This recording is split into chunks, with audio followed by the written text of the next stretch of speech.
There's a misconception when it comes to the golden child.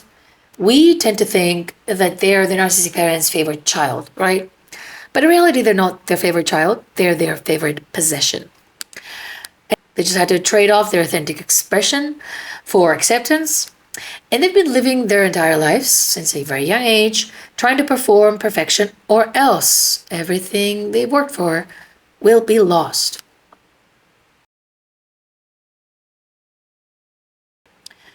So the golden child is the child in the family system that is rewarded for accepting the role that is given to them as basically they're the child that conforms and performs.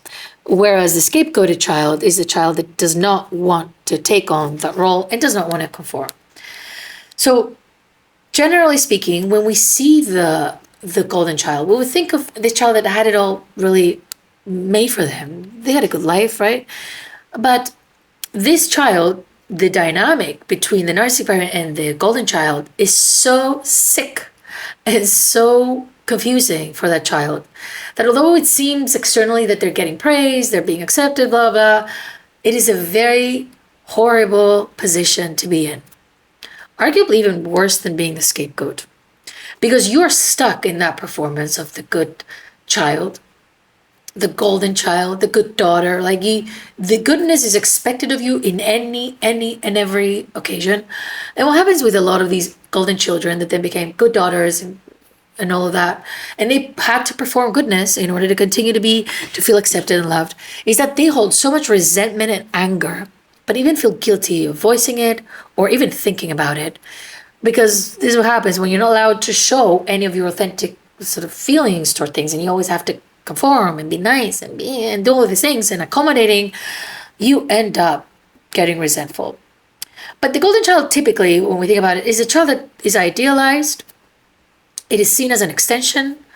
It's reflecting well in the family. It's like they go out there and they become somebody incredible, a doctor, whatever, and they make everybody proud. They're constantly trying to meet their parents' expectations. They may do the same profession as their parent, or the parent decides their profession for them. They're expected to be exceptional, successful, right? They're expected, like the standard for them is constantly super high of how they should perform, and they become like the comparison mark for everybody else, right? Everybody else has to compare themselves to them, and when the parent is talking about anything, they're like, do it like your sister. What about your sister? What about your brother? Whoever the golden child is, right? They could be an athlete, they could be somebody really smart, and it looks like these children may have a gift in something, right? Maybe gifted in some capacity, usually performance-wise, right? They could be a good musician, good student, a good athlete, whatever. And then that becomes the whole thing about them. And they're expected to then excel and perform perfection in every area. They're not allowed to be children, to have flaws, to do anything else.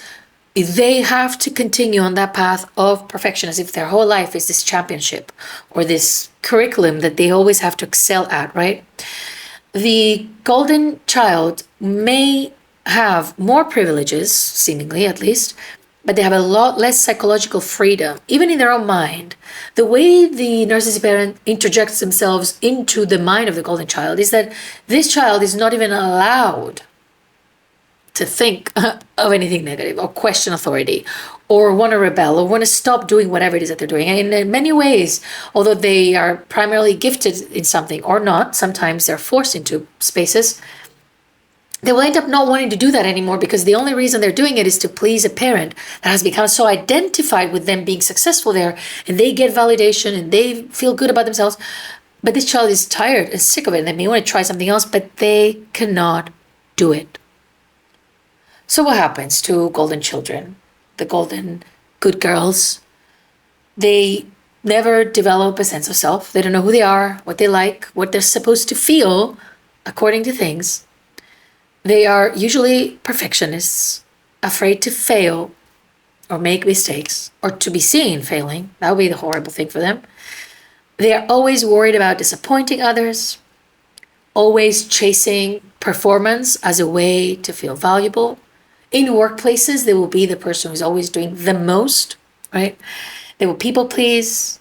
They are very compliant to authority figures, just automatically. they have a very hard time just following what they want. First of all, because it's hard for them to know it, but since the parent was always controlling their path so much, it is hard for them to envision a path forward that they can actually structure it or decide it themselves, right? So in a way, they become afraid to take their own lives into their own hands, and they will constantly want to be guided through life, although they don't like it, but they feel unsure to just do things without the safety net of somebody else deciding for them. And you will see a lot of golden children which had maybe incredible performance at school or whatever, they were really smart or whatever, to end up working in places where they're just pawns, right? They're told what to do, they're oppressed, they're not really let their genius out because they're so used to being dragged and told what to do next that they have difficulty to believe in their own ability to take on their lives, make decisions, fail, make mistakes, and all of that, because they're used to they don't know how to make those decisions. They were never allowed to. So that fear becomes something that then doesn't allow them to even use that incredible potential that they had.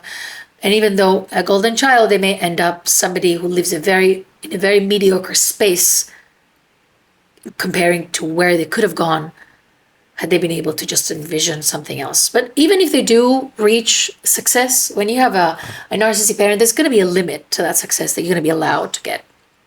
Eventually, they're going to break it down. And if you're a woman, what they're going to do is, all right, now you did all this, great. Now go have kids. Now my new goal for you is family and kids. Because if you don't do that, what is the point of anything? And then they will start putting in your mind that the new thing they have to achieve to make them happy and to look like a good girl, to continue to be the golden child, is to have kids, is to have family. And now we disregard your excellence, your performance, whatever it is that they were trying to do. Now you need to go on the other path. And that, it is, in my opinion, the first way in which they will sabotage your success, because you may have overpassed them, right? Now it's like, okay, now relax. Let me give you another goal, which will distract you and will put you on another path, have the kids, whatever, and then that's it. So they will settle for your mediocrity eventually in terms of how the external world views you, in terms of that excellence. If you follow suit with other things that the world values, which is marriage and kids, right? Being a woman, I'm talking about women specifically here. And then that means that you're accepted by the world. And then the new goalpost is, are you a good retirement plan for your parent, right? So the golden child will be expected to perform perfectly in whatever is a task. First is their skill, they're good at school, good at sports, whatever.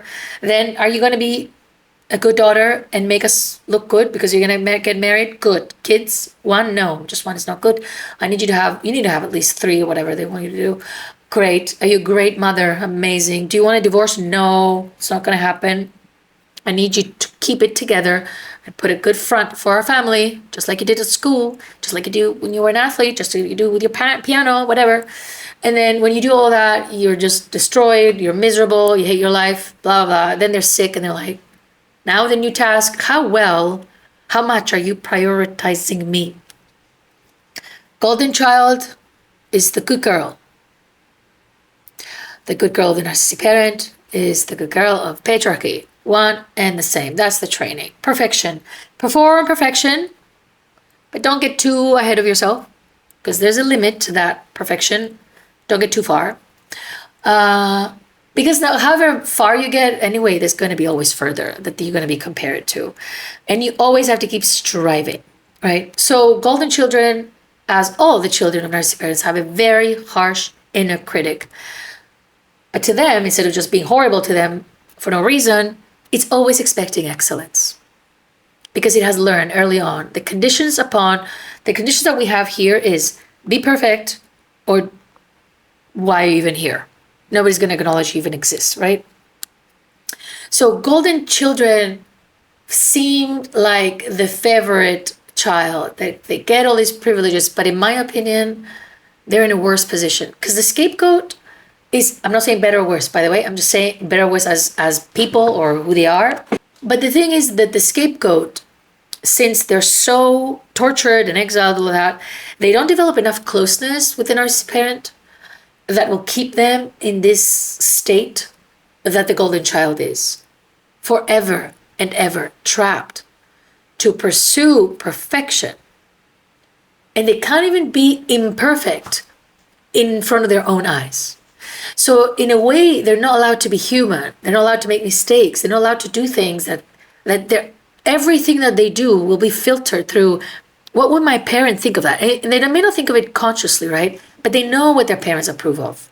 So their entire life is a performance, right? The golden children of the family systems just perform throughout their lives for this constant sense of validation that they will be seen and acknowledged as worthy. But the moment they get somewhere, then there's something else they need to get to, whatever. And it's never going to be enough. And that never stops them. They never go like, oh, it's never going to be enough. Let me give up. They will compulsively try and try and try to be the best in everything, in every room they get into. They perform best, being the best. And to others, it may look like, oh, they're competitive. They're just trying to. I know that a lot of golden children may develop a lot of narcissistic traits if they were always praised. You're better than everyone. You're the best, blah, blah, whatever. Words of affirmation are not really a narcissistic parent's strong point, but if you were raised with a lot of that and a lot of comparison towards others, and you have some traits, it is very possible that a lot of the golden children may develop a lot of narcissistic tendencies because they're put into this bubble of just, oh, you're the best. But fundamentally, they, as it also defines narcissistic injuries, feel very unworthy and ashamed of themselves, of their unknown selves. But what happens is that these children are not allowed to develop who they are, to think about things, to question things. They just follow. And what happens is that since they lack all of these reflective abilities, not out of no intelligence, just they're so consumed in trying to be perfect and following rules, that they may lack the awareness of what's happening around them for that reason, right? So they may look at their siblings and be like, why are you such a loser? Or why don't you do like I do? Like, this is very obvious here. Why aren't you doing better? I am doing better. And that's why he treats me well or she treats me well. My mom or my dad, whatever. So they don't know what it's like to be in different spaces. So they lack empathy because since the beginning, they've been put in this bubble. It feels like a pedestal, but it's a bubble, right? The narcissistic parent can just break open at any time. But they try to balance there. And to try to balance there, you have to be completely unaware of what is happening outside of you. Look at others and think, could never be me, because I'm striving here. I'm performing. I'm perfect. Could never be me. And it's almost like this sense of entitlement that golden children will end up having from life too. I deserve more, right? And I feel like this sense of entitlement, I'm not pushing it as something negative. I'm just saying eventually we see that in life, even though we are worthy of a lot of things, that doesn't necessarily mean we're entitled to them. I can think of a lot of examples for many things that if we look around in the world are happening, those people don't deserve that those things are happening to them. At the same time, some unfortunate events mean that things that we don't deserve can happen to us, depending where we're born or the language that we speak or the color of our skin. But at the same time, what is important here is to be able to understand that the golden child can develop these traits because of how they're pushed into that space and develop that entitlement that will keep them a little bit trapped from actually being part in spaces where they can grow and learn independently. Right? So they are promised almost a result based on the guidance of the narcissistic parent, and then based on the guidance of their boss, and then based on the guidance of their husband, based on the guidance of whatever, right? And so these children are never going to be free. Golden children are never going to be free, externally or in their minds. And that's because they will constantly seek for approval. so that they can feel worthy because they feel worthy. Now, how do we heal? If you are the golden child, how do you heal? I'm sure you've watched a lot of videos on how to heal. I'm not going to give you all that traditional advice, which I don't even know what the traditional advice is, to be honest, because I don't believe this is something to kind of be like, journal. But if you want to remove yourself, no, if you want to heal yourself from the wound of the golden child, you have to remove yourself from the pedestal and little bubble of the golden child, which means one thing: drop the performances. Burst that bubble yourself, see where you land. Sounds risky, I know, but that's the only way. So you can't heal from being the golden child, which always says yes, always takes commands, chases her worth, blah, blah, blah, does all the things. You can't heal from how you became because of being a golden child, whilst striving to continue to be the good daughter. Because you will be seen as not a good daughter as you heal from being the golden child of your family and the good girl. And as that happens, the second thing that you must do is remove this parent that is leading your life from that pedestal you got them on, and see them for who they were, and particularly for how they treated you. Because being pushed on the role of the golden child, no matter how privileged it seemed externally, you know very well, as the golden child, who now became a good girl, and is just full of resentment and exhaustion of serving this world without getting anything in return and never feeling enough, no matter what she does. They treated you really badly. That was abuse. They just used you as some type of prop that they wanted to push into the world so that they look good. But what about what makes you happy? What about what you want? What about who you are? What you wanted to explore? The choices that you wanted to make? None of that mattered. Which, if we think about it, if we care about someone, those are the things that matter. All that it matters is, are you obedient enough to follow these steps so that I look good in the world, that I have a good daughter who succeeds in this area, and then she succeeds in the area of being a good mother and a good wife, and then succeeds in the area of being a good daughter by taking care of me, because I am her God. I own her. Really, it's about ownership and control. They never taught you how to make decisions. They never taught you how to believe in yourself. They never allowed you to be human, to make mistakes, to learn, to make your own choices. Nothing. None of that. And it's almost like you never existed. All your life was just a design or just following instructions on how to be. Just a performance. Just a performance. So if you want to heal from being the golden child and that good girl, you need to stop being her. And to stop being her, you need to see this parent who put you in that path, who you just looked at like a god, put you in that path. You need to see them who they were, and which means you also see what they did to you. And as you do that process, which is through a childhood audit, and then healing your past, healing your childhood wounds, and then out of that process, you start to get to know yourself. You start to have empathy for yourself. You start to see yourself, oh, I exist. I have needs. I have worth. I get to choose. I make decisions. I can make mistakes. You reparent yourself back into a woman who knows her worth. Not that she's perfect. She's worthy. And then from that, you build a different life. And I wonder if you are the golden child, comparing to the life that you built, following all the rules. And you end up in a place, you're like, I followed everything, I did all the things. I was never happy. I'm never happy. What's wrong with me? I succeeded. I listened. I did. Why don't I feel happy? Right? So if you see the life that you've built by following rules, and just wonder to yourself, what kind of life would you have built if you believed that you were worthy enough to design your own life, to make your own decisions, to follow your own desires, rather than become someone's golden child that they flaunt into the world as if they're this like fake little human that just performs. And there's more to you than a performance. I know that for a fact. So you want help in the journey, Heal is going to be the journey for you. You'll find some links below. And I will see you soon.